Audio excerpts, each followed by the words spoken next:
하버드 비즈니스 리뷰에서 밝힌 차별화 전략의 핵심은 새로운 차별화 포인트를 통해 경쟁자는 없고 나만 가지고 있는 가치를 보여주는 것입니다.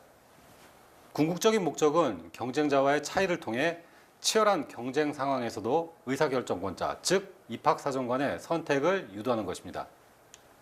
그렇다면 경쟁 전략, 즉 차별화 전략을 바탕으로 했을 때 아이비리그에 지원하는 아시안 학생은 어떤 액티비티 경쟁 전략을 선택하는 것이 유리할까요?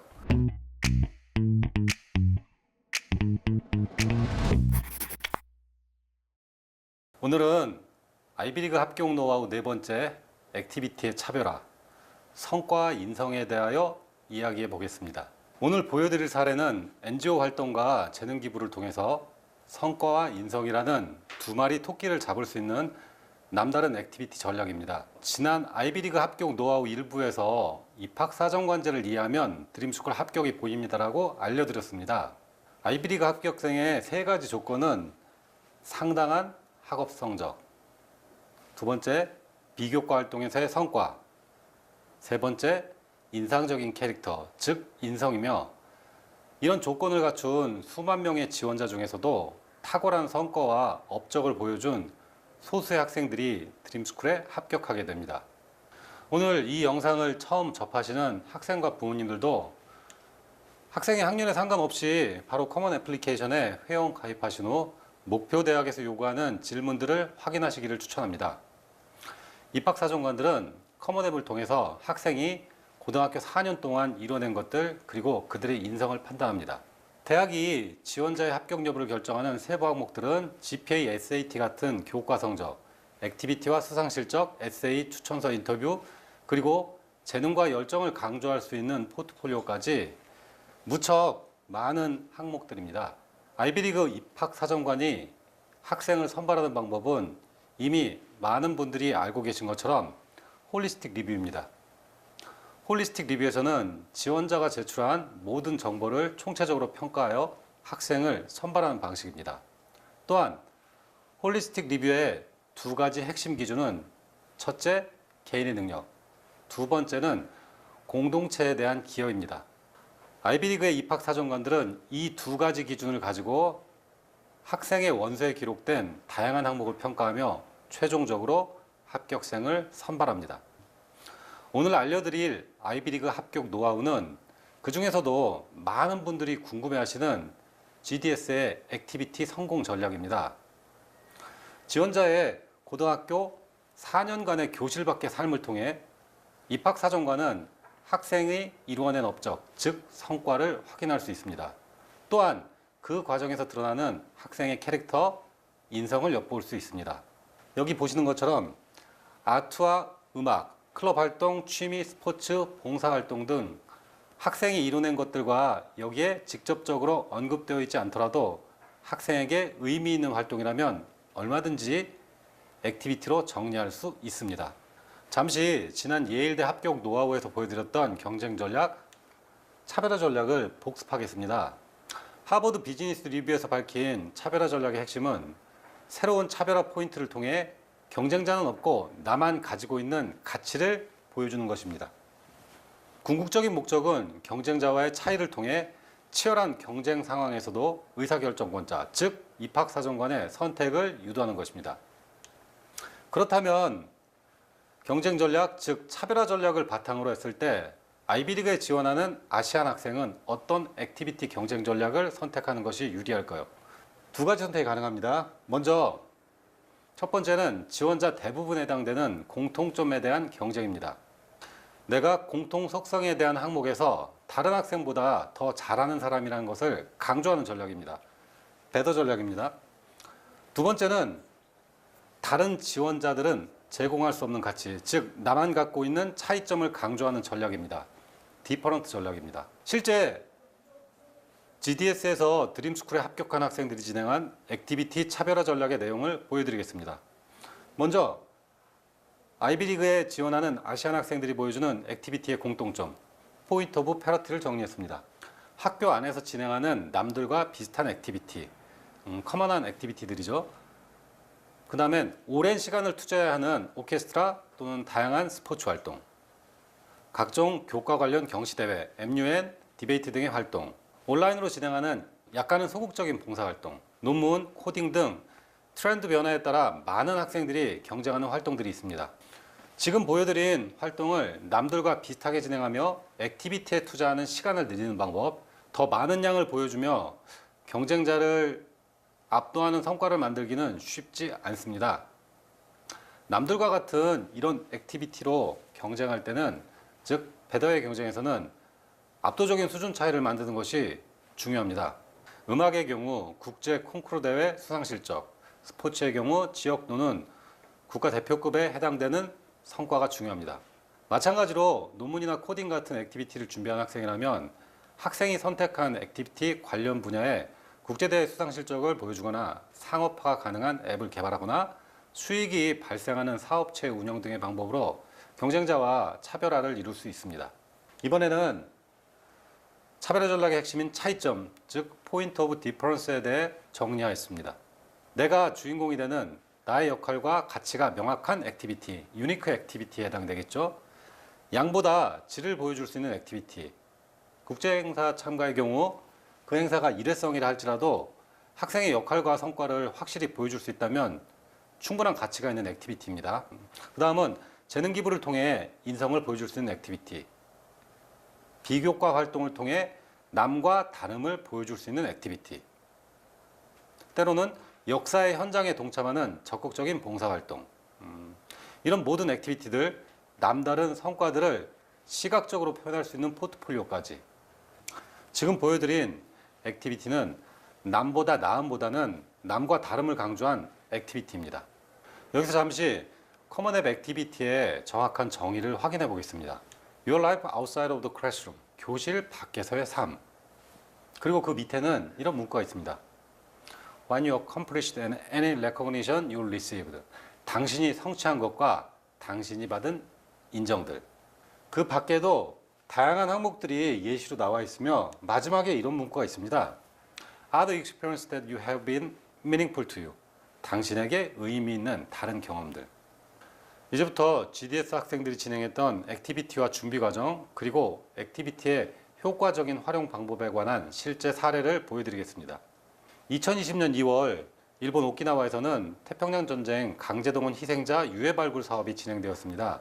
지난 10여 년간 다양한 NGO 단체 사업에 재능 기부 활동을 해왔던 고드림스쿨 학생들은 유해 발굴 자원봉사와 사진 촬영 재능 기부를 위해 발굴팀에 합류하였습니다. 코비드-19이 본격적으로 유행을 하던 시기라 조심스러웠지만 좋은 기회를 놓칠 수 없었기 때문에 방역 지침을 지키고 개인 위생 관리에 철저히 신경 쓰면서 고드림스쿨의 학생들과 선생님들은 액티비티 참가를 결정하였습니다. 행사에 참가했던 인원 중에 코비드-19 감염자는 한 명도 나오지 않았습니다. 학생들은 서울에서 진행된 사전 모임 과정에서 유해 발굴 사업의 명분과 의미, 그리고 오키나와에서 벌어졌던 태평양 전쟁에 대한 충분한 공부를 하였습니다. 또한 재능 기부와 포트폴리오 제작을 염두에 두고 사전에 집중적인 다큐멘터리 사진 공부와 실습을 하였습니다. 그렇다면 구체적인 액티비티의 내용은 무엇인가요? 이번 액티비티는 태평양 전쟁 강제 동원 희생자 유해 발굴 사업이며 학생들은 NGO 활동과 재능 기부 활동, 개인별 포트폴리오 제작이라는 세 가지 목적을 가지고 참가했습니다.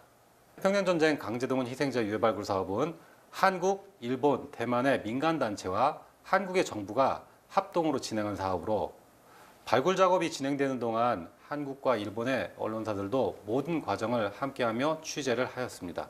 학생들은 4박 5일간의 일정 동안 직접 손과 발굴 도구를 이용하여 희생자 유해 발굴 작업에 참여하기도 하고 발굴 현장을 사진과 영상으로 기록하는 재능 기부 활동을 했습니다.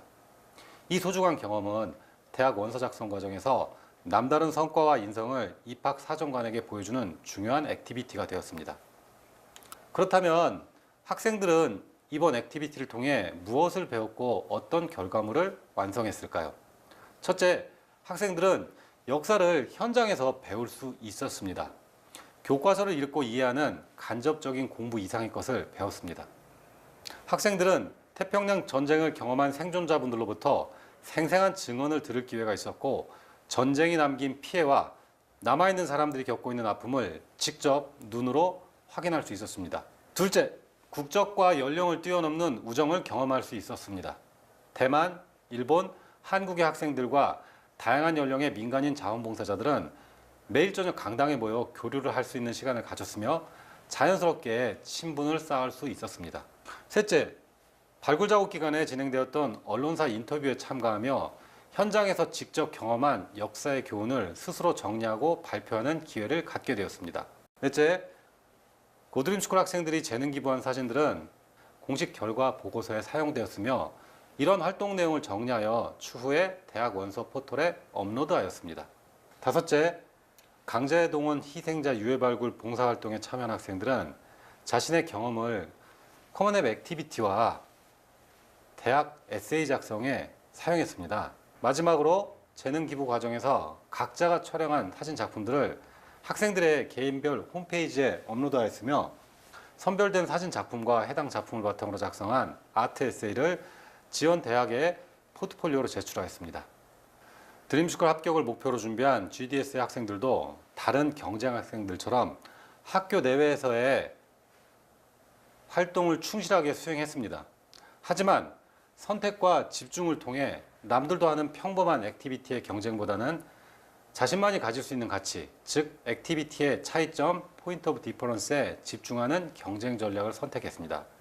베러 액티비티의 경쟁이 아닌 디퍼런트 액티비티의 경쟁을 선택했습니다.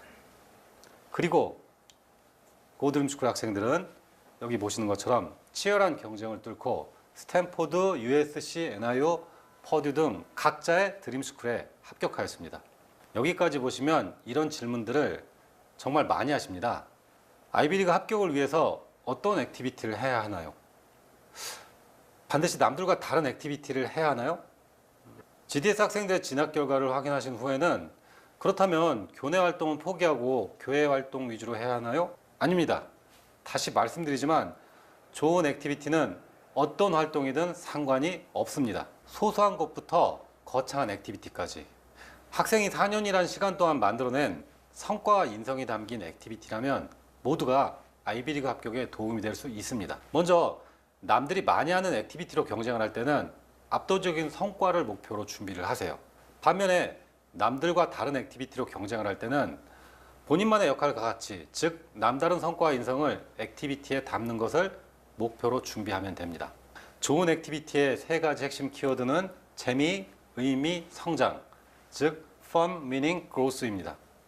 재미가 없으면 시작할 수 없고 의미가 없으면 지속할 수 없습니다. 그리고 여기에 성장이 더해질 때 남다른 성과와 인성을 보여줄 수 있는 차별화된 액티비티가 완성됩니다. 오늘 보여드린 아이비리그 합격 노하우 4부 액티비티의 차별화, 성과와 인성에 관한 내용을 정리해 보겠습니다. 경쟁 전략, 즉 차별화 전략을 바탕으로 했을 때 아이비리그에 지원한 아시안 학생은 어떤 액티비티 경쟁 전략을 선택하는 것이 유리할까요? 두 가지 선택이 가능합니다. 첫 번째는 지원자 대부분에 해당되는 공통점에 대한 경쟁입니다. 내가 이런 공통 속성에 대한 항목에서 다른 학생보다 더 잘하는 사람이라는 것을 강조하는 전략입니다. 베러 전략입니다. 두 번째는 다른 지원자들은 제공할 수 없는 가치, 즉 나만 갖고 있는 차이점을 강조하는 전략입니다. 디퍼런트 전략입니다. 고 드림스쿨에서 드림스쿨에 합격한 학생들이 진행한 액티비티의 차별화 전략의 내용은 다음과 같습니다. 먼저 아이비리그에 지원하는 아시안 학생들이 보여주는 액티비티의 공통점, 포인트 오브 페러티입니다. 학교 안에서 진행하는 남들과 비슷한 액티비티, 즉 커먼 액티비티, 오랜 시간을 투자하는 오케스트라, 다양한 스포츠 활동, 각종 교과 관련 경시대회, MUN, 디베이트 등의 활동, 온라인으로 진행하는 약간은 소극적인 봉사활동, 논문, 코딩 등 트렌드 변화에 따라 많은 학생들이 경쟁하는 활동들이 있습니다. 남들과 같은 액티비티로 경쟁할 때, 즉 베더의 경쟁에서는 압도적인 수준의 차이를 만드는 것이 중요합니다. 다음은 GDS 학생들이 진행했던 액티비티 전략입니다. 차별화 전략의 핵심인 차이점, 포인트 오브 디퍼런스입니다. 내가 주인공이 되는 나의 역할과 가치가 명확한 액티비티, 유니크 액티비티겠죠. 양보다 질을 보여줄 수 있는 액티비티. 국제 행사 참가의 경우는 그게 이제 1년에 한 번이라 할지라도 학생의 역할과 성과를 확실하게 보여줄 수 있다면 충분한 가치가 있는 액티비티입니다. 재능 기부를 통해 인성을 보여줄 수 있는 액티비티, 비교과 활동을 통해 남과 다름을 보여줄 수 있는 액티비티, 역사의 현장에 동참하는 적극적인 봉사활동, 이런 모든 차별화된 액티비티를 남다른 성과로 시각적으로 표현할 수 있는 포트폴리오. 차별화된 액티비티는 남보다 나음보다는 남과 다름을 강조한 액티비티입니다.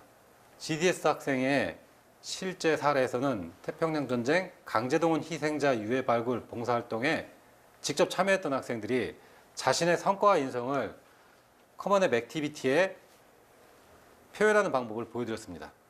커먼앱 액티비티의 정확한 정의를 다시 한번 확인해 보겠습니다. Your life outside of the classroom. 교실 밖에서의 삶. What you accomplished and any recognition you received. 당신이 성취한 것과 당신이 인정받은 것들. Are the experiences that have been meaningful to you. 당신에게 의미 있는 또 다른 경험들. 아이비리그 합격의 세 가지 기본 조건은 첫 번째 상당한 학업 성적, 두 번째 비교과 활동에서의 성과, 세 번째 인상적인 캐릭터 즉 인성이며, 이런 조건을 갖춘 수만 명의 지원자 중에서도 탁월한 성과 업적을 보여준 소수의 학생들이 드림스쿨에 합격하게 됩니다. 오늘은 GDS 학생들의 실제 사례를 통해 액티비티의 차별화, 성과와 인성을 강조한 액티비티 전략 노하우를 전해드렸습니다. 오늘 보여드린 사례는 고 드림스쿨에서 지난 10여 년간 진행했었고 현재 진행하고 있는 수많은 사례 중에 하나입니다. 학생들의 남다른 성과와 인성을 강조할 수 있는 액티비티는 지원하는 학생들의 수보다도 많습니다. 아이비리그에 도전하는 학생과 부모님들이 너무 서두르지 마시고 먼저 의도와 목표를 세우고 차근차근 준비하시기를 바랍니다. 더 자세한 액티비티 성공 노하우와 더 많은 액티비티 실제 사례들은 고드림스쿨 특강에서 확인하실 수 있습니다. 고드림스쿨은 정확한 지식과 올바른 질문, 올바른 답을 통해 더 좋은 아이비리그 합격 노하우를 만들어 가겠습니다. 그리고 이 과정을 여러분과 공유하며 여러분들에게 필요한 도움을 드리겠습니다. 여러분들 모두가 각자의 드림스쿨 합격에 한 발 더 가까워지기를 바랍니다. 드림스쿨 합격생이 가진 세 가지 키워드, 동기, 실력, 끈기는 대학 합격을 위한 첫걸음이자 기본 전략입니다. 많은 사람들이 드림스쿨에 합격한 학생은 처음부터 남다른 재능이나 열정을 타고났을 거라고 생각합니다. 하지만 현실은 시작이 조금 남들과 달랐을 뿐이며 한 단계씩 성장하며 끝까지 포기하지 않았다는 것입니다. 여기 드림스쿨 합격을 위한 GDS의 합격 노하우와 당장 시작해야 할 실천 방법이 있습니다.